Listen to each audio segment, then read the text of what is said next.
Izdevniecība Latvijas mediji, Radošā apvienība Pūces māja un Zeltastes kungs ielūdz. Speķa, kartupeļu, šiņķu, siera, marcipāni, atkal raksta.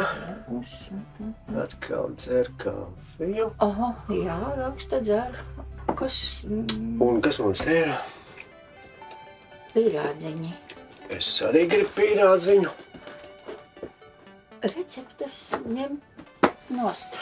Un kas notika ar ļapīgo siļķīti un viltīgo klukstīti? Žurnālistā pēda. Kad? Tas bija 21. gads. No tā laika nekas garšīgs nav taisīts. Tu izskaties pamērs badā. Šogad jā. Ak, nabadzīņš. Nu tad nākamo ceturtdienu. Kas būs ceturtdiena? Raugi mācies lasīt grāmatas, atvēršanas ballīte, siera, speķa pīrādziņš bez mīklas. Speķa pīrādziņš bez mīklas. Izklausās diezgan garšīgi. Un pīrādziņu konkurss. Kā tā? Nu, viesīši ne tikai nāks vērt vaļā, palīdzēt vērt vaļā grāmatu, bet arī katrs ceps vismaz 12 līdz 15 pīrādziņus, un tad savukārt visi citi dalībnieki varēs viņus nogaršot un balsot par viņiem. Un labākā pīrādziņa autora dabūs balvas. Starp citu arī varētu nelāpīt slinkumu, bet izcep pīrādziņu, kas varbūt tu var lielo balvu dabūt. Nē, man labāk izklausījās tā daļa, ko tu teici, ka varēs baudīt. Nogaršot. Tu būs beigts. No 12. Kas tev šūs? Sašūšos pats. Nu labi.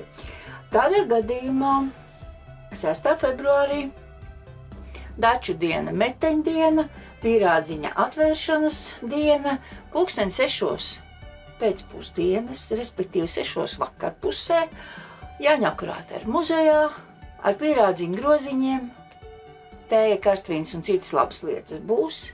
Tiekamies, ēdam, dzeram, un izklaidējamies. varam vaļā un sadziedam un jūtamies labi. Čau! Tiekamies! Manā ģimenē kopš neatminamiem laikiem cep divu veidu pīrādziņus. Speķa pīrādziņus un kanēļmaizītes. Un kāds ir tavs mīļākais pīrādziņš? Grāmatas Speķa pīrādziņš bez mīklas ir klāt.